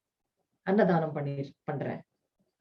ஆனா இன்டென்ஷன் வந்து சரியா இல்லாதனால எவ்வளவு எனக்கு அவுட்கம் வரணுமோ, புண்ணியம் வரணுமோ அவ்வளவு கிடைக்காது. 100% எனக்கு புண்ணியம் கிடைக்கணும் அன்னதானத்துக்கு. ஆனா 100% கிடைக்கிறது இல்ல. ஏன்னா நான் பெருமைக்காக நான் பண்ணிக்கிறேன். அதுக்கப்புறம் என்ன சொல்லுவாங்க? வலது கை குடுத்து இடது கை தெரியக்கூடாதும்பாங்க. ஆனா வர்றவங்க போறவங்ககிட்ட எல்லாம் சொல்லிக்கிட்டே இருப்பாங்க நீங்க. நான் ஏதோ என்னால முடிஞ்ச நான் அன்னதானம் பண்ணேன். அப்படி அப்படியே சொல்லி சொல்லி பெருமைப்பட்டுக்குவாங்க. அப்ப அவங்க எல்லாம் பாராட்டுறாங்களா? அப்ப பாராட்டும்போது உங்களுக்கு என்ன கிடைக்குது? ஹாப்பினஸ் கிடைக்குதுல்ல. அப்பவே என்ன பண்ணிடுறீங்க? நீங்க செய்த நல்ல செயலுக்கான ஹாப்பினஸ்ஸ சாப்பிட்டுறீங்க. இப்பயே சாப்பிட்டுறீங்க. சேமிப்பு ஆகுறது இல்ல. முடிஞ்சு போச்சு. சேமிப்பு சேமிப்பு. இப்பயே முடிச்சுட்டீங்க. சோ நம்மளுடைய இன்டென்ஷன் பியூரா இருக்கும்போதுதான் அது வந்து நம்முடைய அந்த பாசிட்டிவ் அக்கவுண்ட் கூட நெறைய போய் சேரும். இந்த ஒரு புத்திசாலித்தனம் நமக்கு வந்து வேணும். சோ ஒரு சின்ன செயலா இருந்தாலும் சரி, நீங்க சந்தோஷமான உணர்வோட செய்யுங்க. உங்களுக்கு கண்டிப்பா நல்லது. உங்களுக்கு சேமிப்பு வந்து ஆகும். ஒண்ணும் வேண்டாம். நீங்க காய்கறி வாங்குறீங்க, மளிகை போய் சாமான வாங்குறீங்க. சில பேரு காய்கறி கிட்ட போய் அவ்ளோ பார்கெயின் பண்ணுவாங்க. இல்ல வாங்குவாங்க. வாங்கிட்டு என்ன பண்றது? எல்லாம் விலை ஏறி போச்சு. எல்லாம் இப்படிதான் அப்படின்னு வேண்டா வெறுப்பா பணத்த குடுப்பாங்க. ஏங்க நீங்க குடுக்குற பணத்துக்கு தான் உங்களுக்கு கையில பொருள் வருதுல்ல. அப்புறம் ஏன் நீங்க வந்து அப்படி வேண்டா வெறுப்பா பணத்த குடுக்கணும்? ம். பிளஸ் அவங்களும் எவ்வளவு உழைப்பு தானே. இங்கிருந்து எடுத்துட்டு வந்து சாமானத்த வச்சு உட்கார்ந்து நாள் பூரா உட்கார்ந்து விக்கிறாங்கல்ல. அவங்களுக்கும் உழைப்பு அவங்க அவங்க உழைப்பும் இருக்குல்ல. ஏன் அந்த பைசா குடுக்கும்போது மனசார ஒரு நன்றி உணர்வோடு குடுக்கக் கூடாது? நல்லா இருங்க நீங்க. உங்களுடைய உழைப்புல தானே நாங்கலாம். அப்படின்னு ஒரு தில்சே உளமாற பாராட்டி நீங்க அந்த ஒரு பைசா குடுத்தீங்கன்னா, சாதாரண செயல் தான். ஆனா உங்க இன்டென்ஷன் எப்படி இருக்கு? அவ்வளவு பியூர் இன்டென்ஷன். அவ்வளவு ஒரு கிராட்டிட்யூட். சோ நம்ம ஆக்ஷன் ஒரு பக்கம் நம்ம நல்ல செயல செய்தாலும், நம்முடைய உள் உணர்வு வந்து பியூரா நமக்கு வந்து இருக்கணும். அப்பதான் புண்ணியம்ங்கிறதே நமக்கு வந்து சேமிப்பு ஆகும். இல்லன்னா அப்பதைக்கு அப்பதைக்கே காலியா போயிடும். அப்போதைக்கு இன்ஸ்டன்ட்டா வேணா ஹாப்பியா இருப்போம். லிமிட்டட் ஹாப்பினஸ் ஆயிடும். அதனால நம்மளுடைய இன்டென்ஷன் அப்படிங்கிறது என்ன? நம்முடைய பாசிட்டிவ் இன்னர் ஆட்டிட்யூட். நம்முடைய உள் உணர்வு வந்து அவ்வளவு பாசிட்டிவாவும், பியூராவும் இருக்கணும். அதுதான் நம்மளுடைய செயல வந்து மதிப்பு கூட்டும். சோ நம்முடைய உள் உணர்வ வந்து தூய்மையாகவும், பாசிட்டிவாவும் ஆக்குறதுக்கு தான் இந்த தியானம் ஹெல்ப் பண்ணுது. Meditation purifies our intention and develops good wishes and pure feelings for everyone. எல்லாருக்காகவும் நம்ம தியானத்துல என்ன பண்றோம்? நாம நமக்குள்ள நிரப்பிக்கிட்டு எல்லாருக்கும் வேற நம்ம வந்து கொடுக்கிறோம். சோ நம்ம ஒரு செயலை நம்ம வந்து செய்யறோம்னா நம்ம எல்லாருக்குமே ஃப்ரீடம் இருக்கு. You have the freedom. நீ எந்த மாதிரி செயலை செய்யணுங்கிறது உங்க ஒவ்வொருத்தருக்குமே வந்து என்ன இருக்கு? ஃப்ரீடம் இருக்கு. ஆனா நீங்க தான் கரெக்ட் சூஸ் பண்ணணும்.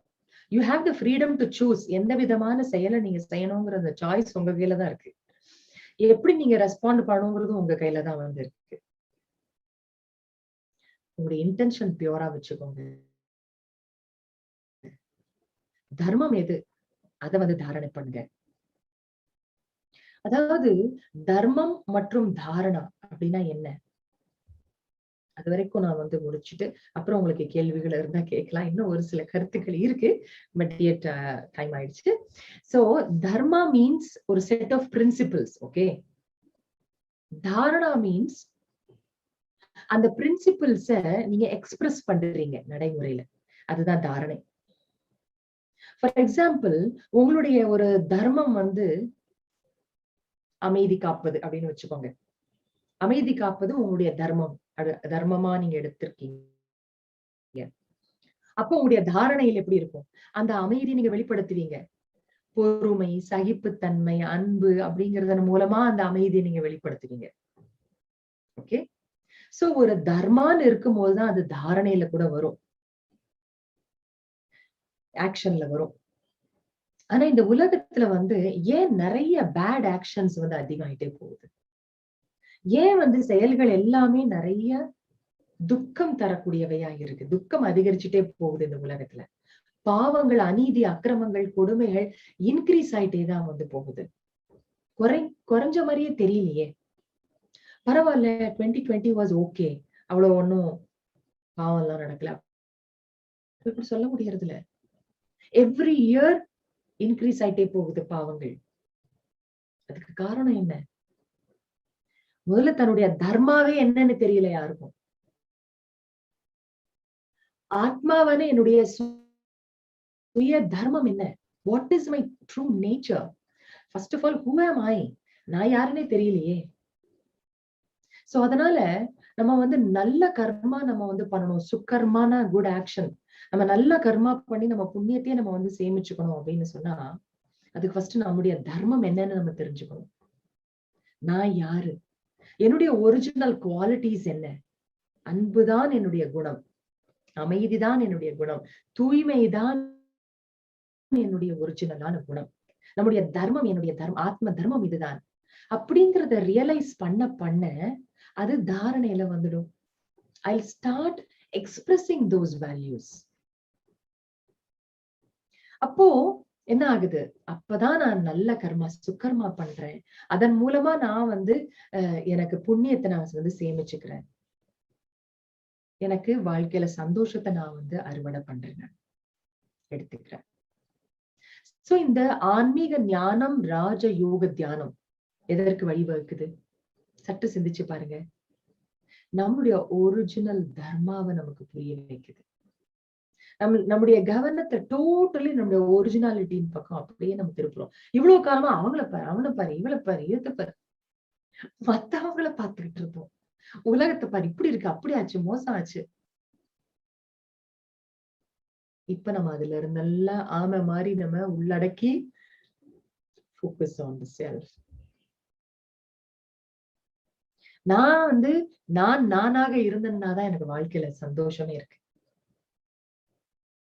சோ நான் ஆத்மா, நான் என்னுடைய குணம் அமைதி, என்னுடைய குணம் அன்பு, மகிழ்ச்சி, அதுவாக நான் இருக்க ஆரம்பிக்கிறேன். சோ அப்போ என்னுடைய தர்மா, கர்மா எல்லாமே நல்லதா இருக்கும், நல்ல பலன் தான் எடுப்பேன். சோ நாம விகர்மாவை ஸ்டாப் பண்ணணும், சுக்கர்மா இன்க்ரீஸ் பண்ணணும், குட் ஆக்ஷன்ஸ் நம்ம அதிகப்படுத்தணும். குட் ஆக்ஷன் நம்ம தானம் தர்மம் பண்றது, எல்லாருக்கும் தானம் பண்ணா நமக்கு புண்ணியம் கிடைக்கும்னா, வசதி இருக்கிறவங்க தானங்க ஆடை தானம், அன்னதானம் கூட பண்ண முடியும். வசதி இல்லைன்னா அவங்க எப்படி அப்புறம் புண்ணியத்தை சேமிக்கிறது? சோ அது யாருக்கு முடியுமோ பண்ணலாம், வேண்டாங்கல. ஆனா அதெல்லாம் எல்லைக்குட்பட்ட தானம், அது லிமிட்டட் சேரிட்டி. ஏன்னா நீங்க அன்னதானம் பண்ணா ஒரு 4 மணி நேரத்துக்கு தான் அதோட எஃபெக்ட் அவங்களுக்கு, அதுக்கப்புறம் அவங்களுக்கு திருப்பி பசிக்கும். சோ நீங்க கொடுத்த ஒரு அன்னதானம் வந்து ஒரு 4 மணி நேரம் பசியை அடக்கியிருக்கு. சோ 4 ஹவர்ஸுக்கு ஒரு மனுஷனுக்கு நன்மை நடந்திருக்கு, அதனுடைய ஆசீர்வாதம். அப்போ உங்களுக்கு லிமிட்டடா தானே புண்ணியம் கிடைக்கும். அந்த லிமிட்டட் புண்ணியத்திலயும் இந்த மாதிரி முன்னாடி பார்த்த மாதிரி இன்டென்ஷன் சரியில்லைன்னா அதுவும் போச்சு, காலி, இல்லவே இல்ல, புண்ணிய சேமிப்பே இல்ல. சோ நம்ம வந்து லிமிட்டட் சேரிட்டின்னு ஒண்ணு இருந்தாலும் அன்லிமிட்டட் சேரிட்டின்னு ஒண்ணு இருக்கு, எல்லைக்கு அப்பாற்பட்ட தானம்னு ஒண்ணு இருக்கு. அதை செய்பவர்களா நம்ம வந்து ஆகணும். அதாவது ஒரு சைன ஒரு பழமொழின்னு நினைக்கிறாரு, ஒருத்தனுக்கு ஒரு மீனை கொடுத்தால் அது அன்றைய உணவாயிற்று, ஆனால் அவனுக்கு மீன் பிடிக்க கற்றுக் கொடுத்து விட்டால் வாழ்நாள் முழுவதும் அவனுக்கு உணவாயிற்று அப்படின்னு ஒரு ப்ராவர்ப் உண்டு. அதாவது ஒருத்தங்களுக்கு வந்து இதை நீ வச்சுக்கோ, திருப்தியா இரு, இந்த பணம் வச்சுக்கோ, இல்ல இந்த ஒரு பொருள் வச்சுக்கோ, துணிமணி வச்சுக்கோ, நீ திருப்தியா இருவ அப்படின்னா அது கொஞ்ச நேரத்துக்கு தான் திருப்தியா இருப்பான். ஆனா அந்த மனிதனுக்கு, ஹே மனிதா, உனக்கு எது இருந்தாலும் இல்லைன்னாலும், எது வந்தாலும் போனாலும் எப்படி நீ மன நிறைவோட நீ வாழலாம் அப்படிங்கிற ஒரு கலையை கத்துக் கொடுத்துட்டா அவன் வாழ்நாள் முழுவதுமே அவன் வந்து சந்தோஷமா இருப்பான் தானே. அந்த ஞானத்தை அவனுக்கு கற்றுக் கொடுத்து விட்டான். ஆகவே ஞானத்தை தானம் செய்வது வந்து எல்லைக்கு அப்பாற்பட்ட தானத்துல வரும். சோ அன்லிமிட்டட் சேரிட்டில 3 விஷயம் இருக்கு, நோட் பண்ணிக்கலாம் நீங்க. ஒண்ணு ஞான தானம், இன்னொன்று யோக தானம், மூன்றாவது குணதானம். இந்த 3 தானமும் நம்ம செஞ்சோம் அப்படின்னா ரொம்ப சீக்கிரத்துல, கொஞ்சத்திலேயே நமக்கு நிறைய புண்ணியத்தை நம்மளால சேமிச்சுக்க முடியும். இப்படி புத்திசாலியா நம்ம இருக்கணும். கர்மத்தினுடைய விளைவையும் புரிஞ்சுக்கிட்டு விக்கர்மாவும் நம்ம இனிமே நெகட்டிவ் ஆக்ஷனும் நம்ம பண்ணக்கூடாது. நெகட்டிவ் கோபம், வெறுப்பு, பொறாமைங்கிற அந்த குணங்கள் அடிப்படையில நான் எந்த செயலும் செய்ய மாட்டேன், பேச மாட்டேன். ஓகே, அதுல புட்ட ஃபுல் ஸ்டாப். அதே போல நம்ம நல்ல செயலையும் நம்ம நிறைய செஞ்சு கொஞ்ச நேரத்துல நிறைய ஈட்டிக் கொள்ளணும் தானே, அதுதானே புத்திசாலித்தனம். சோ இந்த 3 தானம் நம்ம வந்து செய்யணும். ஞான தானம். ஞானம்னா என்ன? ஆத்ம ஞானம். அதாவது நம்ம வாழ்க்கையை நம்ம எப்படி நல்ல வாழ்க்கையா கொண்டு போறதுங்கிற இந்த ஆன்மீக ஞானம் இருக்கு இல்லையா, அதை நாம தெரிஞ்சுக்கணும், புரிஞ்சுக்கணும், நாம தாரணை பண்ணணும். அதன் பிறகு அதை நம்ம புரிந்து கொண்டு பிறகு மற்றவர்களுக்கு அதை நம்ம வந்து பகிர்ந்து கொள்ளணும். அந்த ஞான தானம் எப்படி அந்த ஞானம் நம்ம பெறும்பொழுது நமக்குள்ள ஒரு மாற்றம் வருது. அதே மாதிரி மற்றவர்களுக்கும் நீங்க வந்து அந்த ஞானத்தை கொடுக்கும்போது அவங்களுடைய லைஃப்ல நல்ல மாற்றம் வரும். அதனுடைய ஆசீர்வாதம் உங்களுக்கு கிடைக்குது தானே. அதை ஏன் ஒரு எல்லையற்ற தானம், எல்லையற்ற புண்ணியம் உங்களுக்கு வந்து சேருதுன்னு சொல்றோம்னா, அந்த ஒருவரோட மட்டும் அது நிக்க போறது கிடையாது. அவர் இன்னும் ஒரு 4 பேருக்கு அந்த ஞானத்தை தானம் பண்ணுவார்.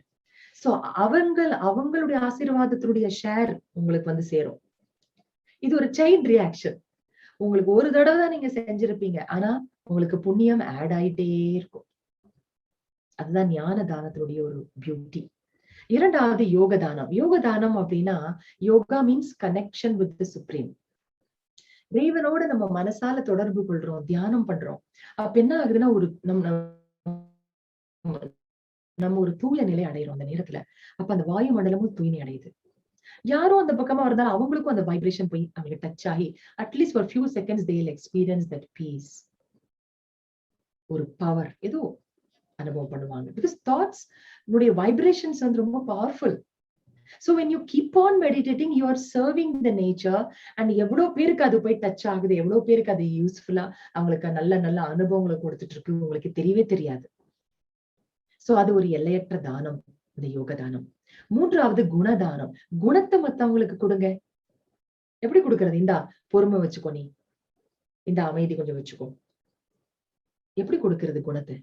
நான் அந்த சொரூபமா நான் இருக்கும் பொழுது, நான் அமைதியின் சொரூபமா நான் இருக்கும் போது என் பக்கத்துல வர்றவங்க சாந்தமாயிடுவாங்க. தட் மீன்ஸ் எங்கிட்ட இருக்கிற சாந்தம் அவங்களுக்கு கொஞ்சம் போச்சு, தானமாச்சு. சரி, நம்ம குணங்களின் சொரூபமா இருக்கும் பொழுது மற்றவங்களுக்கு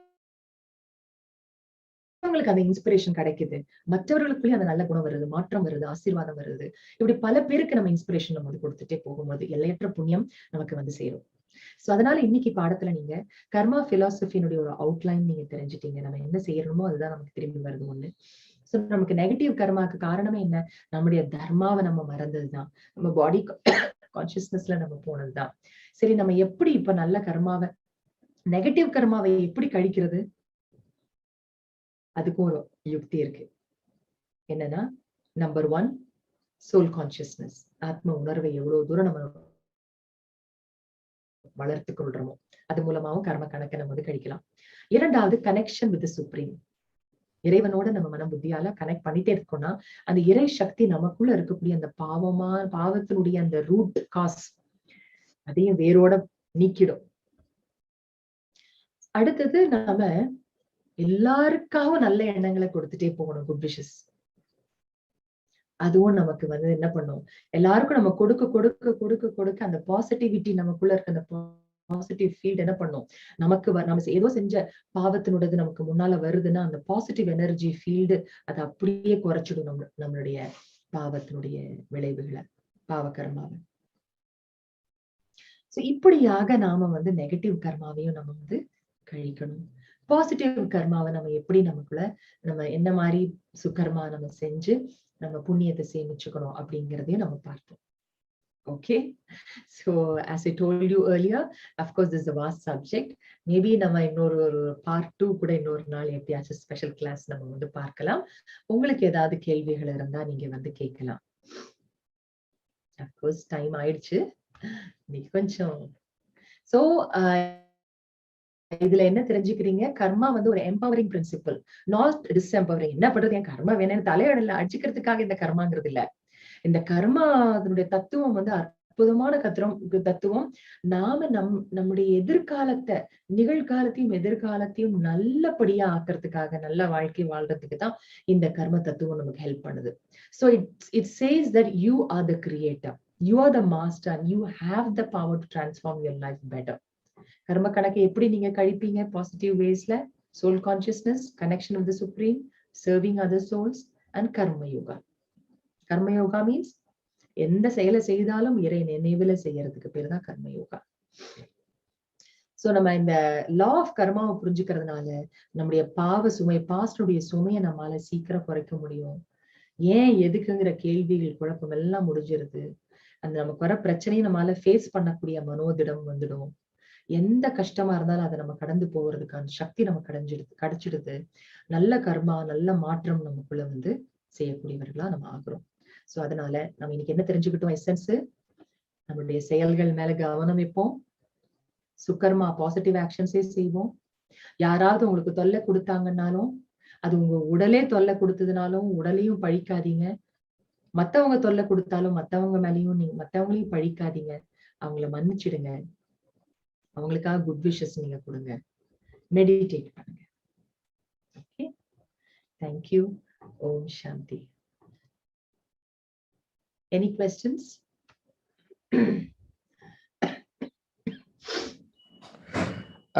சிஸ்டர், ஞானத்துல வந்து ஞானதானம், யோகதானம், மூணாவது என்னங்க? குணதானம். குணதானம். ஓகே சிஸ்டர், நான் ரைட் பண்ணி வச்சு. சில நேரம் மறந்து போகுது. Okay sister, thanks. தந்தையின் நினைவின் மூலமாக நம்ம தூய்மையாகிறோம். ஆமா, நம்முடைய எண்ணங்கள், உணர்வுகள் எல்லாம் தூய்மையாகுது தானே? அப்ப தூய்மையான உணர்வுகள் வரும்பொழுது குணதானம்.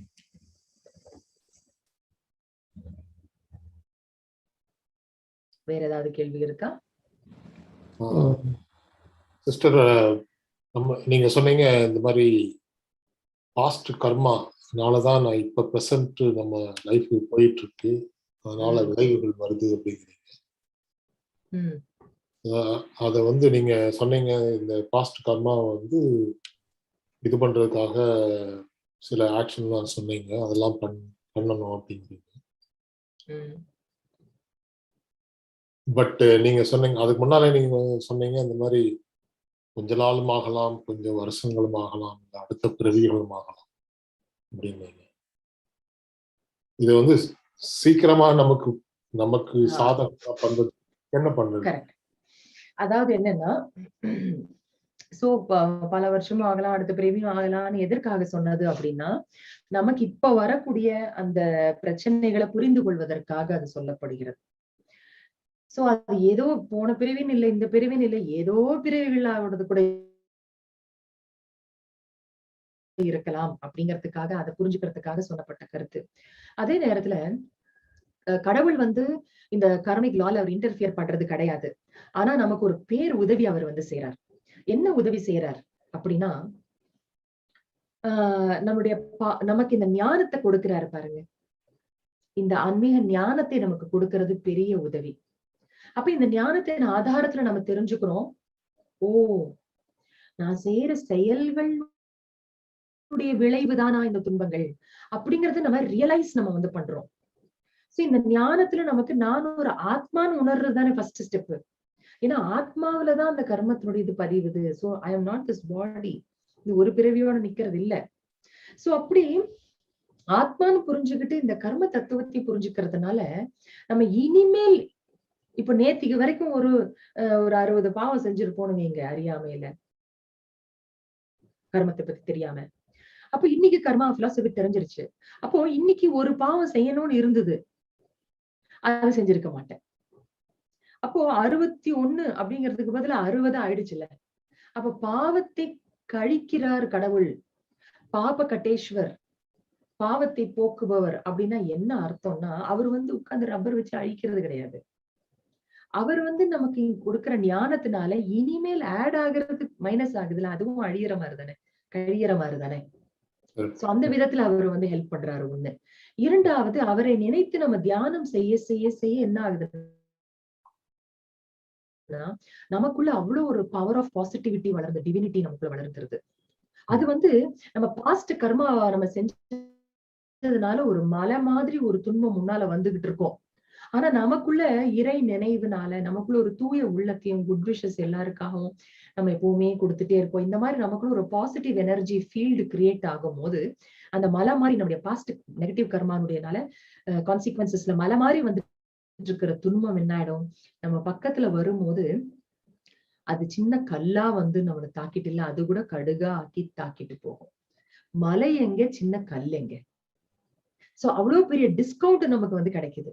அப்படிதான் நம்ம வந்து பாஸ்ட் கர்மாவை நம்ம கழிக்கிறோம். through God's remembrance and through purifying our attitude, thoughts and feelings. அதுதான் வண்டர். அதுதான் இறை சக்தி செய்யக்கூடிய ஒரு அற்புதம்ங்கிறது. அப்ப இந்த ஒரு பிறவிலே நம்மால கழிக்க முடியும். பல பிறவியில் எடுக்கணும் அவசியமே இல்லை. ஏன் நம்ம இந்த தருணத்துல இந்த ஆத்ம ஞானம் நமக்கு கிடைக்குதுன்னா நமக்கு அதற்கான வாய்ப்பு நமக்கு கிடைச்சிருக்கு. சோ நம்ம கழித்து கொள்ள முடியும் இந்த பிறவிலே. அடுத்தது வந்து ஒரு கேள்வி கேட்டிருக்காங்க. இந்த கல்பா விஷயங்கள்லாம் நாளைக்கு நம்ம பார்ப்போம்.